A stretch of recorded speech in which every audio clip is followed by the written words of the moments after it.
இப்போது புதிய அறிமுகம் ஆச்சி ஹோட்டல் சாம்பார் 50 கிராம் ரூபாய் 20 மட்டுமே. ராமேஸ்வரம் பாம்பன் கடல் பகுதியில் இறந்த நிலையில் திமிங்கலம் ஒன்று கரை ஒதுங்கிய நிலையில் வனத்துறையினர் ஆய்வு செய்து வருகின்றனர். விவரங்களோடு இணைகிறார் செய்தியாளர் பூபேஷ். அவரிடம் பேசலாம். வணக்கம் பூபேஷ், விவரங்கள். வணக்கம் பரிதா. ராமநாதபுரம் மாவட்டம் மண்டபம் உள்ளிட்ட பகுதிகளில் பல்வேறு அரிய வகை கடல் உயிரினங்கள் வாழ்ந்து வருகின்றன.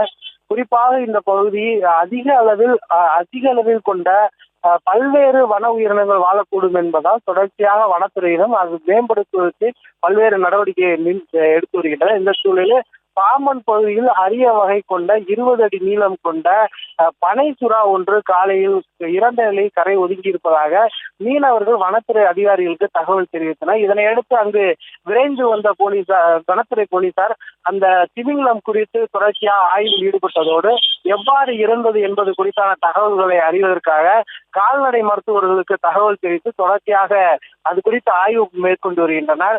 இந்த வகை சுறாவானது ஆழ்கடல் பகுதிக்குள் வாழும் என்பதால் இது எவ்வாறு இறந்தது, ஏதேனும் விசைப்படகில் மோதி இறந்ததா என்பது குறித்தும் தொடர்ச்சியாக வனத்துறை போலீசார் விசாரணையில் ஈடுபட்டு வருகின்றனர்.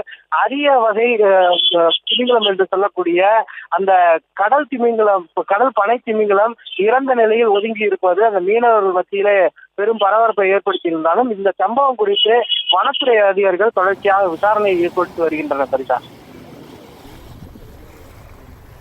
விவரங்களுக்கு நன்றி பூபேஷ். இப்போது புதிய அறிமுகம் ஆச்சி ஹோட்டல் சாம்பார் 50 கிராம் ரூபாய் 20 மட்டுமே.